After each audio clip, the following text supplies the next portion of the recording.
Equality party Jammu Kashmir GBL, और बहुत active हैं सोशली, और जम्मू कश्मीर के मुद्दों को लेके भी उनकी बहुत सारी आप वीडियोस भी देखते होंगे, प्रोटेस्ट, धरनास, और मतलब कि जम्मू कश्मीर से बाहर रह के भी वो जम्मू कश्मीर के लोगों से जुड़े हुए हैं, इस पार के भी और उस पार के भी। हालांकि ये रहने वाले POJK के हैं। तो आज सबसे पहले हम इनसे सवाल पूछना चाहेंगे कि अपने एक रीसेंट ट्वीट में इन्होंने भारत सरकार से बहुत शिकायत की है कि वो जम्मू कश्मीर के मसले में जो पाकिस्तान का रोल है उसको डिफीट करने में कामयाब नहीं रहे, और जम्मू कश्मीर के लोगों को उन्होंने काफी आहत किया है कि इतने सालों के बाद भी जम्मू कश्मीर का जो पाकिस्तान में कोई रोल बनता ही नहीं, उसको वो इंटरनेशनल कम्युनिटी को भी बताने में नाकाम रहे। तो मैं ये सज्जाद राजा से पूछना चाहूंगा कि इतना गुस्सा क्यों? जी, थैंक यू वेरी मच। सबसे पहले तो आपका बहुत शुक्रिया, आपने मुझे वक्त दिया कि मैं अपना नुक्ता नज़र पेश कर सकूं। देखें, मसला ये है कि 1947 में जो इशू पैदा हुआ हमारा, वो पाकिस्तान के हमले की वजह से पैदा हुआ, पाकिस्तान के कब्जे की वजह से पैदा हुआ। अगर पाकिस्तान हमला ना करता, पाकिस्तान कब्जा ना करता, तो रियासत जम्मू कश्मीर का कोई मसला नहीं था। रियासत जम्मू कश्मीर ने स्टैंड स्टिल एग्रीमेंट दोनों गवर्नमेंट्स को, पाकिस्तान को भी और इंडिया को भी पेशकश की थी, और पाकिस्तान ने तो उस पे सिग्नेचर्स भी कर दिए थे। अब ये मसला जब पैदा हुआ तो हमारी हुकूमत से मुराद 1947 में जम्मू कश्मीर, रियासत जम्मू कश्मीर की हुकूमत है, तो हमारी हुकूमत ने इंडिया के साथ, मैं बहुत मुख्तसर करूंगा हिस्ट्री को, इंडिया के साथ एक्सेशन ट्रीटी किया जो प्रोविजनल था। और एक्सेशन ट्रीटी ये था कि इंडिया के स्पुर्द 3 पोर्टफोलियोज किए गए, जो बुनियादी तौर पे जिनका मकसद ये था कि पाकिस्तान को निकाला जाए। इंडिया के साथ यही एग्रीमेंट हमारा हुआ था कि इंडिया रियासत के अंदर आएगा, हम इंडिया के साथ प्रोविजनली एक्सीड करते हैं और इंडिया पाकिस्तान को निकालेगा रियासत में से। और उसके लिए जो जरूरी चीजें थी, फॉरेन अफेयर्स, डिफेंस और कम्युनिकेशंस, वो इंडिया के सुपुर्द किए गए। लेकिन इंडिया रियासत के अंदर आके तो इंडिया ने अनफॉर्चुनेटली पाकिस्तान को निकालने के बजाय जो इंटरनल पॉलिटिक्स है इंडिया की, इंडिया मतलब वो जो ट्रीटी था बेसिकली एक्सेशन ट्रीटी, उसकी टर्म्स एंड कंडीशंस को इंडिया ने इग्नोर कर दिया। और जो इंटरनेशनल जो एक पोजीशन इंडिया की बनी थी 1947 के अंदर, 1948 में, इवन UN की रेजोल्यूशंस में 1948 में इंडिया ने उस पोजीशन को भी गिव अप किया, और इंटरनल पॉलिटिक्स के प्रेशर में इंडिया ने रियासत जम्मू कश्मीर का मसला खराब कर दिया। और ये 1949 में इंडिया ने ये सबसे पहले किया, जब 5 जनवरी 1949 की रेजोल्यूशन को इंडिया ने एक्सेप्ट किया, UNO की रेजोल्यूशन को, जिसमें पाकिस्तान का स्टांस ये था जी कि मसला जो है वो बुनियादी तौर पे ये मसला जो है वो पाकिस्तान और इंडिया के दरमियान में है, इसमें रियासती शहरियों का कोई अमल दखल नहीं होना चाहिए। तो हमने जो, हमसे मुराद हमारी हुकूमत जो जम्मू कश्मीर की गवर्नमेंट है, उसने तो इंडिया से ये कहा था कि आप पाकिस्तान को निकालें और उसके बाद रियासत के लोग ये फैसला करेंगे कि वो उन्हें ये एक्सेशन ट्रीटी मंजूर है या नहीं, या किन टर्म्स एंड कंडीशंस पे मंजूर है।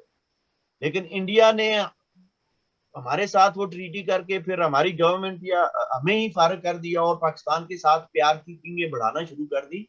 और उसका नतीजा आप देख लें, उसका नतीजा में ये इस चीज पे I would like to emphasise कि इंडियन पब्लिक जो है वो देखे कि 1947 से आज तक पाकिस्तान को जितना इंडिया ने अकोमोडेट किया है और पाकिस्तान के साथ जिस तरह दोस्ती का हाथ बढ़ाया है, उसके नतीजे में पाकिस्तान ने इंडिया को क्या दिया है। आप देखिए 4 वार्स हो चुकी हैं, इवन मतलब ये यहाँ से आपने दिल्ली से बस चलाई लाहौर के लिए और दोस्ती और मोहब्बत का पैगाम लेके गए, और उसके जवाब में आपको कारगिल वार मिली। तो ये सारी चीजें जो है ये समझने की जरूरत है। अनफॉर्चुनेटली मसला ये है कि गवर्नमेंट ऑफ इंडिया में हम ये समझते हैं कि गवर्नमेंट ऑफ इंडिया रियासत जम्मू कश्मीर की डिवीजन को एक्सेप्ट कर चुकी है। रियासत जम्मू कश्मीर के मसले पे पाकिस्तान का जो स्टांस है या पाकिस्तान का जो स्टैंड है, जो अनफॉर्चुनेटली इंडियन गवर्नमेंट और सक्सेसिव इंडियन गवर्नमेंट्स वो उसको रेक्टिफाई करती रही हैं, और जिसकी वजह से ये सारा मसला पैदा हुआ है। अब जबानी जमा खर्च तो की जाती है, ये कहा जाता है जी कि जम्मू कश्मीर हमारा हिस्सा है, अटूट अंग है, सारा कुछ है, लेकिन ये कहने से बात नहीं बनती है। अब अटूट अंग की भी जहां तक बात है, तो क्या अटूट अंग सिर्फ जम्मू, श्रीनगर, कश्मीर वादी या लेह और कारगिल है, या अगर कॉन्स्टिट्यूशनली अगर इंडिया बात करता है अटूट अंग की, तो वो पूरी रियासत जम्मू कश्मीर जो as it existed on in in in October 1947 वो सारी रियासत है। तो हम ये समझते हैं कि बुनियादी तौर पे रियासत जम्मू कश्मीर का मसला पाकिस्तान ने तो खैर पैदा किया ही था, लेकिन सक्सेसिव इंडियन गवर्नमेंट्स ने पाकिस्तान की पोजीशन को यहाँ पे मजबूत किया है। और जब तक इंडिया की हुकूमत, इंडिया के पॉलिसी साज अदारे पाकिस्तान की हकीकत को नहीं समझते हैं, देखें ना पाकिस्तान ने बम्बई अटैक को ले लें, या उस आप मतलब क्या कुछ पिछले 35 साल से पाकिस्तान कश्मीर के अंदर, उससे पहले भी पाकिस्तान क्या करता रहा है। इवन 1965 में आप देखें पाकिस्तान ने क्या किया था। तो ये है कि जब तक पाकिस्तान की पोजीशन को और पाकिस्तान की पॉलिसी को इंडिया टैकल नहीं करता, उस वक्त तक इंडिया विल कीप ब्लीडिंग। ये बात आजाद जी, मैं ये बात जोर दे के कहना चाहूंगा कि इंडियन पब्लिक को ये बात समझनी चाहिए कि इंडिया विल कीप ब्लीडिंग, और यही पाकिस्तान की पॉलिसी है।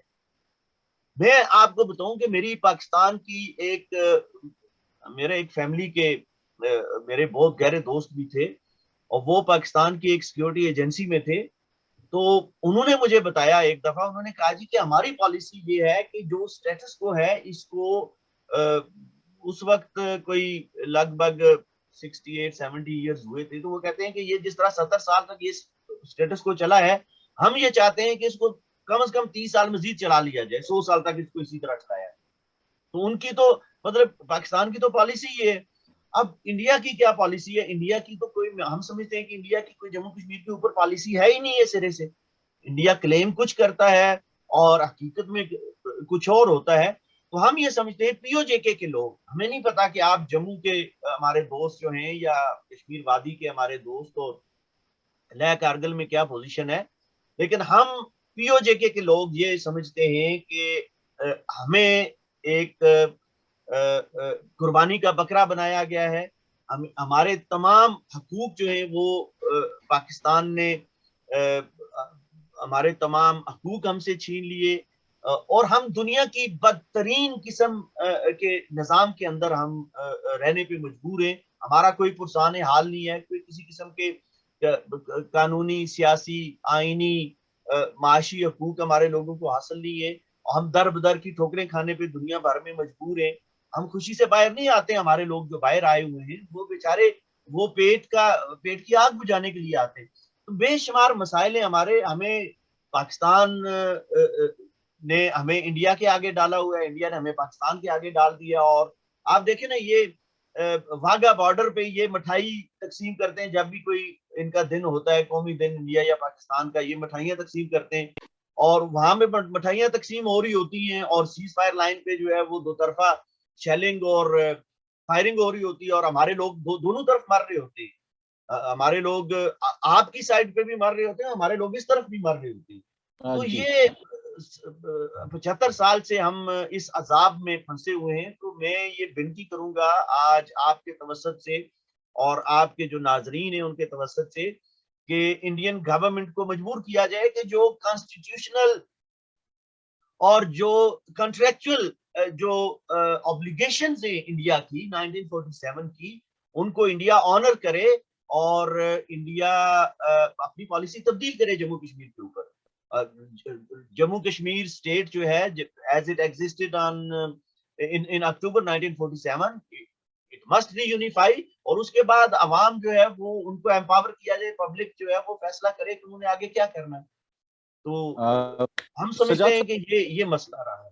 हाँ, मसला अगर देखा जाए तो 1947 से ही पाकिस्तान जो है वो जम्मू कश्मीर जो प्रिंसली स्टेट थी उस वक्त, उसको हड़पने की कोशिश कर रहा। और भारत सरकार का रवैया तब से भी, क्योंकि जब हमारी फौजें पुंछ तक पहुंच गई थी तो मीरपुर, कोटली, मुजफ्फराबाद भी जो है वो अ, उनके पाकिस्तान के कब्जे से छुड़वाना कोई बड़ी बात नहीं थी। लेकिन यहाँ पे उस वक्त के प्राइम मिनिस्टर साहब ने कहा कि हमारा तो पेट्रोल खत्म हो गया था, इसलिए हम वहां पे नहीं जा पाए। और ये मसला 70 सालों से वहीं का वहीं टिका हुआ है। 71 में भी भारत के पास एक अपॉर्चुनिटी आई थी कि जब उनके 93-96 हजार जो फौजी हमने पकड़ के रखे थे, उसके बदले में हम अपना एरिया जो वापस ले लेते। और अगर हम देखें तो भारत की पार्लियामेंट में भी एक रेजोल्यूशन पास हुआ है कि पीओजे के जो है वो हमारा अभिन्न अंग है और हमें उसको वापस लेना, जो अनफिनिश्ड टास्क हमारा है वो पीओजे के को वापस लेना है। लेकिन ये सिर्फ बातों तक ही महदूद रह के बन के रह गया है। भारत सरकार की तरफ से पिछले 70 सालों में अगर देखा जाए तो वैसी कोशिशें नहीं की। प्रधानमंत्री नरेंद्र मोदी जब यहाँ पे आए तो एक सर्जिकल स्ट्राइक हुई जिसमें इन्होंने एलओसी को क्रॉस किया। हालांकि जो हमारे पूर्व प्रधानमंत्री थे भाजपा के ही, अटल बिहारी वाजपेयी, उन्होंने कहा कि एलओसी जो सैक्रोसैंक्ट है हम इसको पार नहीं करें 99 में। लेकिन मोदी जी ने एक नई दिशा दी और सर्जिकल स्ट्राइक्स में पीओजेके में जाके उन्होंने स्ट्राइक किया। उसके बाद पाकिस्तान के बालाकोट में भी स्ट्राइक, लेकिन उसके बाद एकदम से चेंज आ गया। उन्होंने इंटरनेशनल बॉर्डर को क्रॉस करके पठानकोट में एक आतंकी हमला करवाया और भारत ने उस पर रिटेलिएट नहीं किया। बजाय इसके उन्होंने आईएसआई को लोगों को यहाँ पे बुला के इंस्पेक्शन करने दी। उसके बाद आज की डेट में हम देखें 370 को तोड़ने का फैसला एक बहुत बड़ा ऐतिहासिक फैसला था जो भारत में शायद कोई सरकार ले नहीं पाती। लेकिन 370 टूटने के बाद पॉलिसीज जो है उसमें कोई शिफ्ट नहीं आया। आज अगर आप रिसेंटली देखेंगे कश्मीर में, जम्मू कश्मीर में ही हम कहेंगे, क्योंकि पहले जम्मू जो था वो कुछ देर के लिए यहाँ पे टेररिस्ट एक्टिविटी नहीं हो रही थी, लेकिन पिछले रिसेंट पास में आप सुंजवा में देखें अटैक हो गया, उससे पहले भी सुंजवा में अटैक हुआ, मिस्टीरियस ब्लास्ट हो रहे हैं, अब वैष्णो देवी पिलग्रिम्स पे अटैक हो गया है। और ये सारी की सारी साजिशें पाकिस्तान से हो रही। इनके पास प्रूफ्स हैं। जो सुंजवा में अभी टेररिस्ट मारे गए वो पश्तो लैंग्वेज बोलने वाले लोग थे और इंटरनेशनल बॉर्डर क्रॉस करके आए। तो वही बात, मतलब जो आप बातें कह रहे हैं, यहाँ के लोग भी यही बातें कर रहे हैं कि भारत सरकार जो है वो पाकिस्तान के खिलाफ कोई डिसिसिव एक्शन लेने को तैयार क्यों नहीं।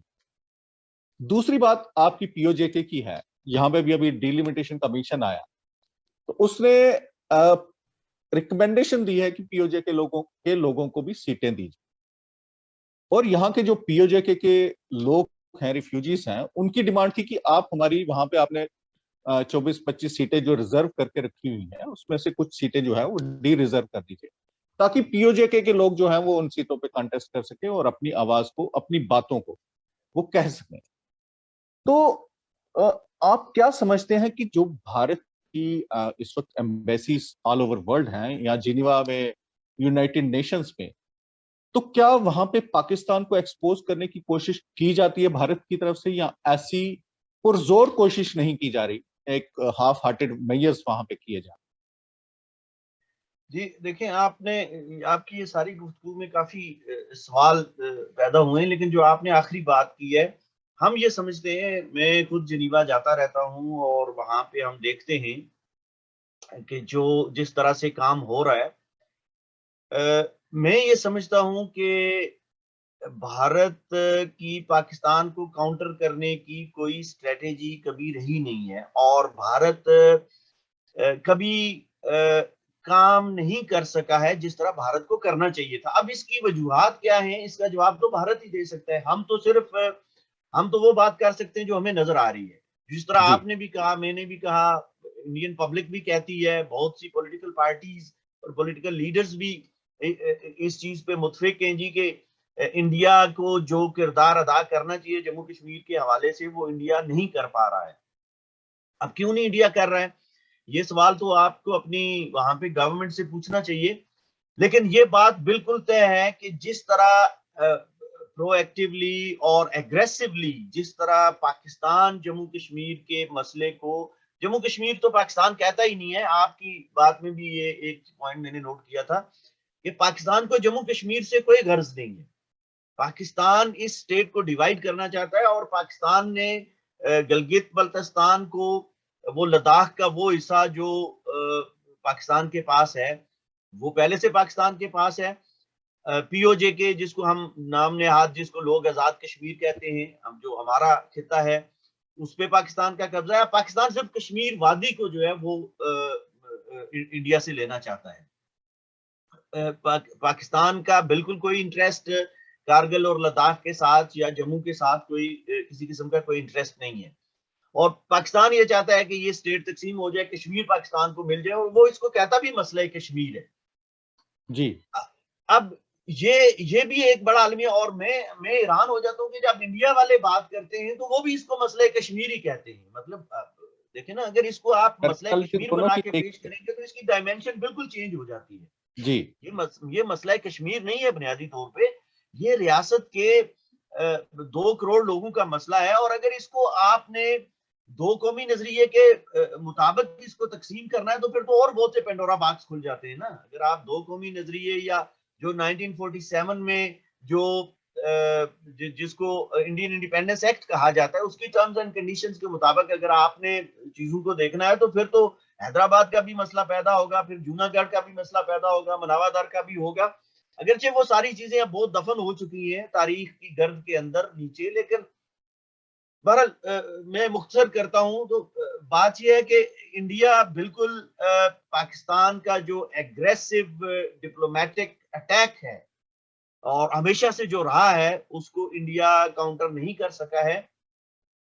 और मैं ये समझता हूं कि इसकी एक वजह यह भी है कि मिसकम्युनिकेशन भी रही है, या आप कह लें कि पीओजेके के अंदर लोग जो हैं वो एक खुशफहमी का शिकार थे माजी में, और वो ये समझते थे कि शायद पाकिस्तान उनका बड़ा भाई है और मजहब की जो एक मजहब का एक जो गिलाफ चढ़ा हुआ था या जो चूरन मजहब का बेचा गया, और 1947 से जो बात की गई और फिर मुतालिया पाकिस्तान पीओजेके के लोगों को पढ़ा पढ़ा के जिस तरह उनकी जहन साजी करने की कोशिश की गई, तो यहाँ पे पीओजेके के अंदर जो पॉलिटिकल लीडरशिप है उसने कभी भी मसले की असल नोयत को समझने की कोशिश नहीं किया और ना ही उस पर कभी स्टैंड किया है। और अनफॉर्चुनेटली जो कश्मीरी लीडरशिप है उसने भी यही किया, और जो जम्मू की जो लीडरशिप थी या जो जिनका ये काम बनता था कि वो स्टेट को दोबारा रीयूनिफाई करते, स्टेट को रिक्लेम करते, उन्होंने तो वो बिल्कुल पैसिव हो गए या वो डिफेंसिव हो गए और वो चुप करके किनारे पे बैठ गए। तो ये अलमिया रहा है पीओजेके के अंदर और कश्मीर के अंदर के जो जो असल मसला था, मसले की जो नोयत थी, जो कानूनी और आईनी तौर पे पुरअमन तरीके से जिस तरह हल किया जा सकता था बहुत आसानी के साथ, हम समझते हैं इस मसले को, वो उस पर किसी ने ध्यान ही नहीं दिया। और वो सारे लोग अपनी इंटरनल पॉलिटिक्स जो है वो उस पर करते रहे, अपने मुफादात को देखते रहे, कौमी मुफादात किसी के सामने कभी रहे नहीं। अब हमने पिछले 4-5 साल से पहली दफा हमने, मतलब ये सोशल मीडिया जब शुरू हुआ, एक दूसरे के साथ राब्ते हुए, तो हमने पहली दफा बाजाबता तौर पे, मतलब ये तो वैसे तो पिछले 12-14 साल से ये तहरीक चल रही थी, लेकिन पिछले 5 साल से हमने बाजाबता तौर पे हमने ये कहा कि पीओजेके के लोगों का मुस्तकबिल जो है वो रियासत की रीयूनिफिकेशन है। हम किसी भी सूरत में अपनी रियासत को खत्म नहीं होने देंगे। और आजाद, ये आपने पता नहीं नोट किया, यानी राजा फारूक हैदर खान जो प्राइम जी, मिनिस्टर रहे हैं पीओजेके के, और उनका ताल्लुक पॉलिटिकली नून लीग के साथ है, मुस्लिम लीग नवाज जो पाकिस्तान की पॉलिटिकल पार्टी है, लेकिन उन्होंने पूरी टक्कर अपने 5 साल पाकिस्तानी एस्टेब्लिशमेंट के साथ रखी है कि वो किसी सूरत में भी रियासत को तकसीम नहीं होने देंगे। और अब पाकिस्तानी एस्टेब्लिशमेंट ये कोशिश कर रही है कि किसी तरीके से, पर्टिकुलरली 370 का जब इंडिया ने किया, तो पाकिस्तानी एस्टेब्लिशमेंट की ये कोशिश रही है कि किसी तरीके से पीओजेके को भी पाकिस्तान का कोई जो है वो फॉर्मल हिस्सा बना दिया जाए प्रोविंस और एक इसको बना दी रेजिस्ट जाए। किया। हम तो करते ही हैं, लेकिन इसको राजा फारूक हैदर खान साहब ने इसको रेजिस्ट किया और उन्होंने कहा कि हम स्टेट को किसी सूरत में खत्म नहीं होने देंगे, हम अपनी इस आइडेंटिटी को, अपने वजूद को खत्म नहीं होने देंगे। और मैं ये कहूंगा, आप अगर तारीख को उठा के देखें तो सरदार अब्दुल कयूम साहब, जो फार्मर प्रेसिडेंट और प्राइम मिनिस्टर भी रहे और जो सबसे ज्यादा नारा कश्मीर बनेगा पाकिस्तान का लगाया करते थे, लेकिन हमेशा उन्होंने जम्मू कश्मीर रियासत को प्रोटेक्ट किया, उसको डिफेंड किया और उन्होंने कहा जी मैं इसको किसी सूरत में तकसीम नहीं होने दूंगा। अब ये जो पीओजेके के लोग, मतलब यहां तक तो ये करते रहे हैं, लेकिन अब हमने तो बिल्कुल लोगों के सामने ये मसला रखा। हमने कहा जी कि देखिए, इस मसले को जिस तरह आप समझते हैं कि पाकिस्तान के साथ मिलकर हल किया जाएगा, ये कभी हल नहीं हो सकता है। इस मसले का एक ही हल है कि रियासत को रीयूनिफाई किया जाए और फिर उसके बाद पब्लिक को एम्पावर किया जाए, और वो एक डेमोक्रेटिक सेटअप के अंदर मुमकिन है, वो एक पीसफुल पॉलिटिकल प्रोसेस के जरिए मुमकिन है। और ये चीज अब लोग समझना शुरू हो गए। और हमने कहा पहली दफा पीओजेके के अंदर कि जी, रियासत जम्मू कश्मीर बुनियादी तौर पे वो कॉन्स्टिट्यूशनली जो हमारी गवर्नमेंट ने, महाराजा हरि सिंह ने जो एक्सेशन ट्रीटी किया था, वो वैलिड है और उस ट्रीटी की टर्म्स एंड कंडीशंस के, उसके फ्रेमवर्क के अंदर रह के रियासत जम्मू कश्मीर का मसला हल हो सकता है। तो इसलिए ये जो इसके अलावा जितने भी हल पेश किए जाते हैं वो काबिल अमल नहीं है। अब ये पीओजे के लोग ये समझना शुरू हो गए हैं और इस पे बिल्कुल क्लियरली लोग इस वक्त स्टैंड कर रहे हैं। लेकिन अनफॉर्चुनेटली इंडिया की कोई पॉलिसी नहीं है। इंडिया, जिस तरह आपने कहा कि इंडिया क्लेम तो करता है कि जम्मू कश्मीर जिस अटूट अंग है, अटूट अंग जिसको है। अटूट अंग कहते हैं, अब अटूट अंग कहने से तो मसला हल नहीं होता। और फिर जी। दूसरी बात आजाद जी, में ये बहुत जरूरी चीज है, मैं ये समझता हूँ, देखें पाकिस्तान क्या कर रहा है। पाकिस्तान ने वहां पे एक नाम नेहाद वजीर आजम बैठाया हुआ है, जिसको एक डिप्टी कमिश्नर के भी इख्तियारात नहीं है। जो पीओजेके का प्राइम मिनिस्टर है, उसके पास एक डिप्टी कमिश्नर का भी इख्तियार नहीं है। वो अगर एक किसी क्लर्क को किसी डिपार्टमेंट में उसकी ट्रांसफर करना चाहे तो वो भी नहीं कर सकते। पीओजेके के अंदर chief secretary Pakistani civil service का है, आईजीपी पाकिस्तानी सिविल सर्विस का है, auditor general Pakistani civil service का है, finance secretary Pakistani civil service का है। अब तो इन्होंने वीसी भी पाकिस्तानी सिविल सर्विस से और पाकिस्तानी फौज से भेजने शुरू कर दिए, और मुख्तलिफ डिपार्टमेंट्स में जो सेक्रेटरीज लेवल पे लोग हैं। तो मुकम्मल तौर पे जो एडमिनिस्ट्रेटिव कंट्रोल है वो पाकिस्तान का है, फाइनेंशियल कंट्रोल सारा पाकिस्तान के हाथ में है। पीओजेके की गवर्नमेंट कुछ भी नहीं कर सकती है। लेकिन पाकिस्तान ने एक बुत बना के खड़ा किया हुआ है, और इंटरनेशनली वो इन लोगों को, जैसे ये आप देखें बैरिस्टर सुल्तान साहब जो है वो यहाँ पे आके मुजाहरे करते रहते हैं, यूएनओ के अंदर जाके मुजाहरे, वहां पे न्यूयॉर्क में सारे। तो मतलब ये लोग, और उसके बाद जो इन्फिल्ट्रेशन करता है, और जो पाकिस्तान ने अपने हमनवा और जो जिहादी तंजीमें और ये जो सारे पैदा कर रखे हैं, उनके साथ मिलके तो पाकिस्तान एक एग्रेसिवली मसला मसला कश्मीर जिसको वो कहते हैं, उसको वो दुनिया के सामने ये कह रहा है जी कि देखें इंडिया इंसानी हकूक की खिलाफ वर्जियां कर रहा है, इंडिया ये कर रहा है, इंडिया वो कर रहा है। हालांकि मसला ये है कि ये हम ये समझते हैं कि ये इंडिया के इंटरनल मामलात में पाकिस्तान की मुदाखलत है। पाकिस्तान कौन होता है जी ये कहने वाला कि कश्मीर में क्या हो रहा है, पाकिस्तान का क्या हक बनता है। अब देखिए ना, प्रॉब्लम ये, अब मैं तो ये कह रहा हूं, लेकिन प्रॉब्लम ये है कि ये इंडियन गवर्नमेंट ने ये पाकिस्तान को हक दिया हुआ है कि जी वो कश्मीर के मसले पे बात करे। हालांकि बात करें। असूलन बात फिर पीछे चली जाती है, हालांकि असूलन ऐसा नहीं होना चाहिए था। तो हम ये समझते हैं कि जो 24 सीटें रिजर्व कर रखी हैं, अब डिलिमिटेशन ने तो वो गवर्नमेंट ऑफ इंडिया को सारा इख्तियार दिया। मैंने तो एक दिन कैलकुलेशन करके किसी एक प्रोग्राम में ये भी कहा था कि ये 24 नहीं, हमारी अब ये तकरीबन 48 सीटें बनती हैं, अगर आप उसको प्रोपोर्शनल रिप्रेजेंटेशन के एतबार से देखें, क्योंकि देखें। हमारी 6.5 मिलियन पॉपुलेशन है, जी। अबाउट 2 मिलियन गिलगित बल्तिस्तान के अंदर है, 4.5 पीओजेके के अंदर है। तो उस एतबार से हमारी रिप्रेजेंटेशन भी ज्यादा होनी चाहिए। और ये सीटें जम्मू कश्मीर असेंबली के अंदर और भारतीय जो लोकसभा है उसके अंदर ये फिल की जानी चाहिए। और की फिर जानी। ये लोग जो है, हम लोग और आप, हम सारे कश्मीर के लोग, लद्दाख के लोग, हम सारे आपस में मिल बैठ के तो इस मसले को एक पुरअमन तरीके से हल कर सकते हैं और दुनिया को समझा सकते हैं जी कि असल मसला क्या है। लेकिन अनफॉर्चुनेटली इंडिया ये करने पे तैयार नहीं है। अब क्यों तैयार नहीं है ये हम बाहर बैठ के इस पे क्या कह सकते हैं। आप शायद वहां पे बैठे हुए, आप ज्यादा बेहतर समझते हैं कि वहां पे क्या सियासत चल रही है। लेकिन जब तक इंडिया अपनी पॉलिसी चेंज नहीं करेगा, भारत की आवाम, इंडियन पब्लिक सफर करती रहेगी। और जिस तरह मैंने पहले कहा था, India will keep bleeding. India को अपनी पॉलिसी चेंज करनी पड़ेगी। बिल्कुल सज्जाद साहब, हम भी यहाँ पे यही समझते हैं कि इंडिया को अपनी पॉलिसी में एग्रेशन लाना हो। ये डिफेंसिव पॉलिटिक्स पे यकीन रखते हैं, जो हमारी यहाँ पे एक ब्यूरोक्रेसी इवॉल्व हुई है पिछले 70 सालों में। ये कहते हैं कि पाकिस्तान हमारा छोटा भाई है, हमें उसको स्टेबल करना है, हमें उसको सहेज संभाल के रखना है। और जो छोटा भाई है वो पिछले 70 सालों से यहाँ पे दहशतगर्दी और इंटरनल डिस्टरबेंस करवाने की कोशिश कर रहा है। अगर आप रिसेंट पास्ट में देखेंगे तो 34 से ज्यादा माइनॉरिटी हिंदूज जो हैं वो कश्मीर में मारे गए, जिसमें लोकल कश्मीरी पंडित भी हैं। रिसेंटली यहाँ पे राहुल भट्ट की किलिंग हुई है, तहसील ऑफिस में जाके उसको टेररिस्ट ने मार दिया। जो उसको जम्मू में दफ्तर के अटैक, अंदर। जी, दफ्तर के अंदर जाके मार दिया है। उसके अलावा वहां पे एक 40-50 साल से एक पंजाबी ज्वेलर रह रहे थे, उनको मार दिया। जम्मू से एक होटल चलाते हैं, वो बहुत फेमस वहां पे वैष्णो होटल है, वेजिटेरियन फूड सर्व करते हैं, उनको वहां पे मार दिया गया। एक हमारे राजपूत भाई हैं, उनको कुलगाम में मार दिया गया। ये ह्यूमन राइट वायलेशन सारी की सारी पाकिस्तान के इशारे पे होगी। लेकिन भारत सरकार जो है इसको इंटरनेशनली भी इतना ज्यादा जोर देके लोगों को बताना नहीं चाहती।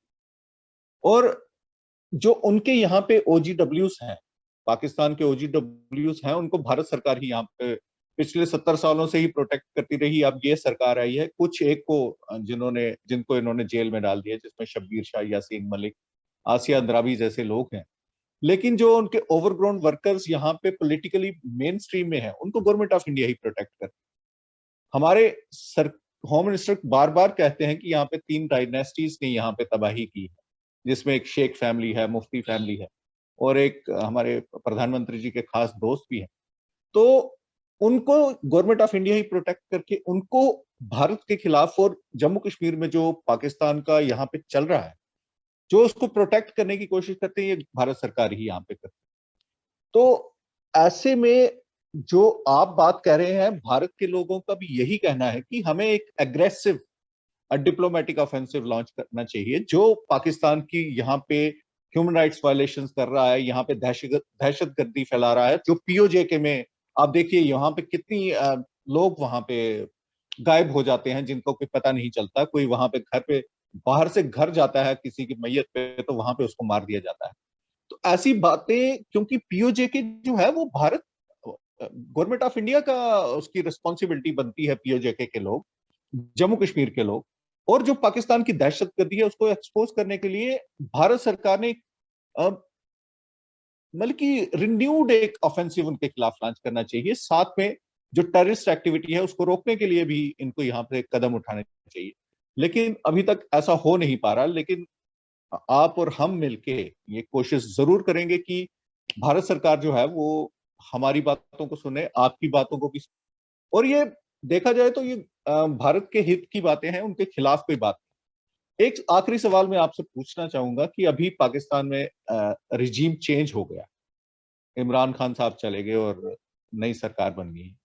तो आप क्या समझते हैं कि ये नई सरकार जो बनेगी, क्योंकि हालात तो पाकिस्तान में इकोनॉमिक फ्रंट पे, सिक्योरिटी फ्रंट पे तो ठीक नहीं है, तो क्या जम्मू कश्मीर और तेजी आएगी? क्योंकि ये जो जब से इमरान खान साहब वहां पे चेंज हुए हैं, तो यहाँ पे टेररिस्ट एक्टिविटीज में, दूसरी एक्टिविटीज में काफी तेजी आ गई।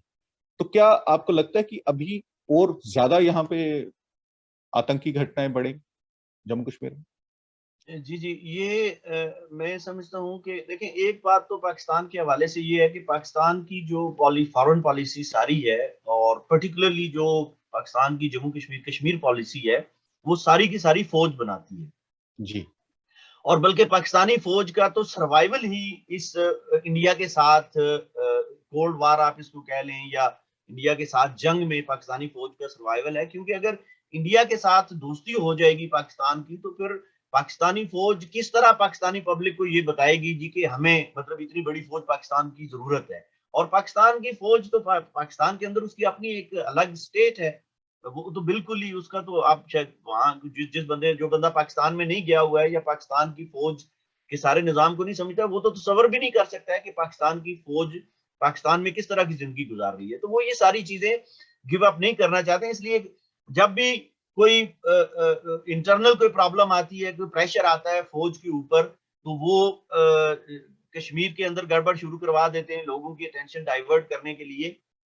अभी इमरान खान ने चूंकि फौज के खिलाफ एक स्टैंड लिया हुआ है और फौज को एक्सपोज कर रहे हैं कि फौज किस तरह इंटरफेरेंस करती है, क्या होता है, तो उस पे लोगों की तो वो तवज्जो हटाने के लिए फिर वो कश्मीर में वो शुरू कर देंगे। आप इधर से यहाँ से इंडिया अगर कोई जवाब देगा तो वो फिर एक मसला फिर उलझ जाएगा और लोग सारे उधर जो है उनकी तवज्जो चली जाएगी जी, बस वो देखें जी इंडिया सारा कुछ कर रहा है और गड़बड़ हो रही है और मुल्क की सरहदों को बचाना है, और ये वो जो ये ड्रामा करते रहते हैं।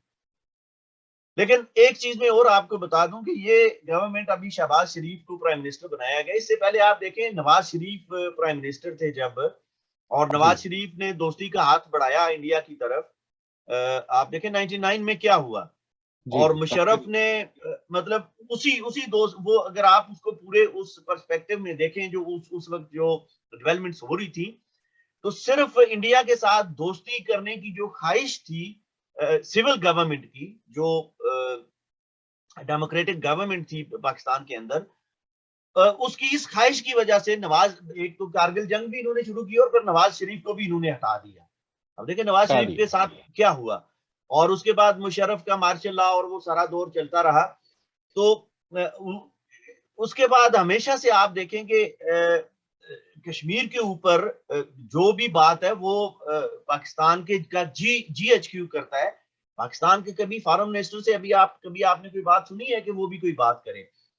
तो ये पॉलिसी तो हम नहीं समझते हैं कि ये कभी भी चेंज होगी। ये पॉलिसी सिर्फ एक सूरत में चेंज होगी, अगर इंडिया जिस तरह 1971 में इंडिया ने एग्रेसिवली पाकिस्तान को टैकल किया था, अगर उस तरह इंडिया टैकल नहीं करता है तो ये पॉलिसी कभी चेंज नहीं होगी। और दूसरी बात मैं आपको ये बताऊं कि इंडियन पब्लिक को एक प्लीज आप ये भी समझाने की कोशिश कीजिए लोगों को कि इस वक्त मसला क्या है। इंडिया एक उभरती हुई आलमी ताकत है। आप देखें ना, इंडिया और चाइना ऑलमोस्ट वो एक दूसरे के बराबर हैं, जी लेकिन पैरिटी है। माशी मैदान में आप देखें या दुनिया के ऊपर जो असर रसूख है उसके एतबार से आप देखें तो चीन इंडिया से 100 गुना आगे है। जी और इसकी वजह क्या है? इसकी वजह यह है कि इंडिया आज तक पाकिस्तान के साथ उलझा रहा है जंगों में और इन मसाइल में, और पाकिस्तान ने इंडिया को उलझा के रखा हुआ है। अभी आप ये पावर शार्टेज देख लें, जब तक मतलब इंडिया में इंडस्ट्री कैसे डेवलप होगी, इकोनॉमिक स्टेबिलिटी कैसे आएगी, इकोनॉमिक प्रोग्रेस कैसे होगी, अगर इंडिया के अंदर और अपने मुख्तलिफ इलाकों में अगर वो बिजली जैसी बुनियादी जरूरत लोगों को फराहम नहीं कर सकते हैं, तो किस तरह जो है वो इंडिया तरक्की करेगा, या किस तरह इंडिया अमेरिका, यूरोपीय यूनियन और चीन का मुकाबला करेगा। और जब पावर जनरेशन की बात आती है, जब बिजली पैदा करने की बात आती है, तो आप देख लें वहां पे इंडस्ट्री आ जाता है।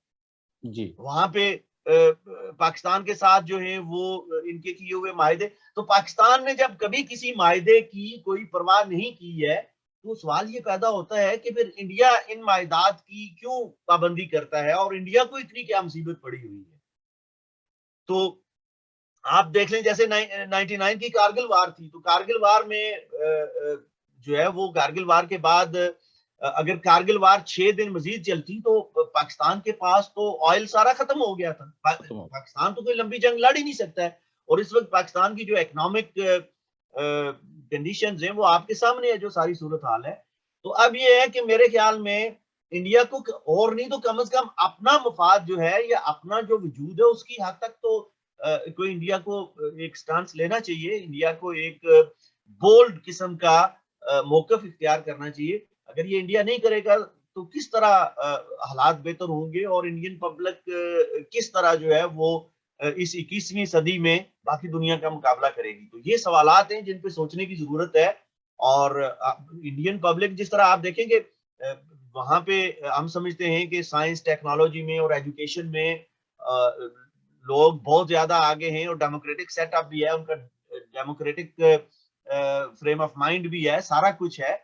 तो इंडियन पब्लिक को अब ये सवाल जो हैं वो अपनी हुकूमतों से पूछने चाहिए और ये सवाल उनके सामने रखने चाहिए, क्योंकि अगर इंडिया चाहता है कि वो चीन का और यूरोप का, अमेरिका का मुकाबला करे और कौमों की बरादरी में सर उठा के एक बाइज्जत मकाम हासिल करे, तो वो ये जो पाकिस्तान का जो पाकिस्तान का एक जो हवा है या पाकिस्तान का एक जो ठोस दिया गया है पाकिस्तान का मसला इंडिया के ऊपर, इससे जान छुड़ानी होगी। जब तक इससे जान नहीं छुड़ाई जाएगी उस वक्त तक हम नहीं समझते कि इंडिया के अंदर कोई हालात बेहतर होंगे। और मैं समझता हूँ कि इतना इजी है आजादी, इसको इतना इजी है कि पूरी दुनिया समझती है कि Pakistan is hub of international terrorism. आप जी देखिए बेसिक जो वहां पे फंडामेंटलिज्म और इस्लामिक एक्सट्रीमिज्म और ये सारा कुछ सब पाकिस्तान के अंदर ये जनरेट होता है, प्रोड्यूस होता है और उसको ये प्रोटेक्ट करते हैं और उसको फिर ये इन्फिल्ट्रेशन होती है और ये एक्सपोर्ट करते हैं पूरी दुनिया में। तो पूरी दुनिया इंडिया के साथ इस वक्त हम समझते हैं कि खड़ी हो सकती है अगर इंडिया कोई एक अपना मजबूत मौकफ को इख्तियार करे, और ये करना पड़ेगा। सूरत दीगर हम तो सफर कर ही रहे हैं, हम तो देखिए 75 साल से हमारी 3 नस्लें जो हैं वो तबाह बर्बाद हो गई हैं, लेकिन जो हाल हमारा हुआ है यही हाल फिर इंडियन पब्लिक का भी होगा अगर ये मौकफ जो है वो इंडिया अपना तब्दील नहीं करेगा। थैंक यू सजाद साहब, आपने बहुत थॉट प्रोवोकिंग जो एक line of action government of India के लिए और भारत के लोगों के लिए यहाँ पे दिया है कि सबसे पहले तो पाकिस्तान से निपटारा करना पड़ेगा अगर भारत को एक विश्व शक्ति बन के उभरना है, ग्लोबल पावर बनना है। क्योंकि हिंदुस्तान के अंदर देखा जाए तो कोई भी प्रॉब्लम है, जैसे आपने कहा कि पावर की शॉर्टेज की प्रॉब्लम है, इस वक्त हम बिना बिजली के बैठे हैं जम्मू कश्मीर में, और जम्मू कश्मीर के अंदर 25,000 मेगावाट प्रोड्यूस करने का इस वक्त वो है, यहाँ पे कैपेसिटी है, लेकिन कर नहीं पाते क्योंकि जब भी कोई यहाँ पे पावर प्रोजेक्ट लगता है तो सबसे पहले पाकिस्तानी आ जाते हैं कि भैया ये हमारे पास इंडस वाटर ट्रीटी है, आप उसकी वायलेशन कर रहे हो, और जो प्रोजेक्ट 5 सालों में बनना होता है वो 25 सालों में भी तैयार नहीं। दूसरी बात यह है कि आपने जो स्ट्रेस की कि हब ऑफ टेररिज्म जो है इस वक्त पाकिस्तान है, चाहे वो ट्रेनिंग की बात हो, किसी भी टेररिस्ट अटैक की बात हो वर्ल्ड ओवर, उसमें पाकिस्तान का कनेक्शन जरूर निकलता है और पूरा वर्ल्ड जो है वो परेशान है पाकिस्तान से, लेकिन क्योंकि इमीडिएट नेबरहुड में जो है वो हिंदुस्तान है तो उसको हिंदुस्तान को ही उसको नकेल डालनी पड़ी। और तीसरी बात कि यहाँ पे आने वाले वक्त में क्योंकि सरकार वहां पे बदली है, तो आने वाले वक्त में शायद जम्मू कश्मीर में टेररिस्ट एक्टिविटीज और दूसरी डिस्टर्बेंसेस जो बढ़ेंगी उसको लेकर भी भारत सरकार को एक यहाँ पे रुख अपनाना पड़ेगा। और पाकिस्तान को इंटरनेशनली एक्सपोज करने के लिए आप जैसे लोगों के साथ जो भारत के लोग हैं उनको यहाँ पे एक मुझे लगता है कि एक मुआहिदा कोई एक जॉइंट क्या कहते हैं उसको प्लेटफॉर्म पे ऐसे लोगों को इकट्ठे होके अपना रोल भी करना चाहिए। भारत सरकार ने जो करना है वो तो उनको करना चाहिए, अगर नहीं करेंगे तो पब्लिक यहाँ पे शायद सड़कों पे भी उतरेगी कि भैया आप पाकिस्तान के खिलाफ जो है वो प्रॉपर एक्टिविटी यहाँ पे नहीं कर पा रहे। तो आपका बहुत धन्यवाद, आपका बहुत शुक्रिया जो आपने हमें अपना कीमती टाइम दिया। Thank you very much. बहुत शुक्रिया, थैंक यू।